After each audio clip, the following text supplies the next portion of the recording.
বলেন তো কয় ওয়াক্ত নামাজ? 50 ওয়াক্ত নামাজ। 50 ওয়াক্ত নামাজ কিভাবে? আপনার হিসেবে ভুল হইতে পারে, আপনি রাসূলেরটা মানেন, আমি আল্লাহরটা মানি। আল্লাহর হিসেবে 50 ওয়াক্ত, রাসূল হিসেবে 5 ওয়াক্ত।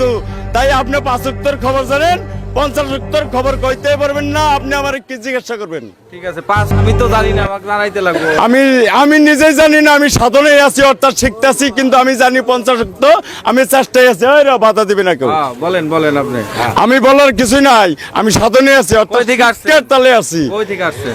আমি বরপেটা সত্রকোনারা গোবিন্দপুর 9 নম্বর সিটের থেকে আসছি। নাম কি আপনি? শামসুল হক পাগল, ভাষা বাবা, কেউ বলে পাত্তর বাবা। বিয়ে করছেন? বিয়া কইরা এখন মানে ফিরে বিয়ার টাইম আইলো। এক ছেলে এক মেয়ে, বিয়া বারত দিয়া শেষ দিছি। এখন আমি বুড়া হয়ে গেছি। বুড়া হয়ে গেছেন, তাহলে নামাজ যে 50 ওয়াক্ত, আপনি 50 ওয়াক্ত আদায় করেন? 50 ওয়াক্ত না, আমি সর্বশতই আদায় করি। যতক্ষণ সময় আপনার লগে কথা কইতেছি না, ততক্ষণ সময় আমার নামাজটা খতম হয়ে নষ্ট হয়ে গেল। নষ্ট হয়ে গেল? আপনি আমার নামাজের নষ্ট করবার চাইছেন, আপনি কারা?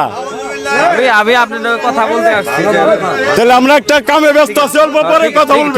ঠিক আছে আপনার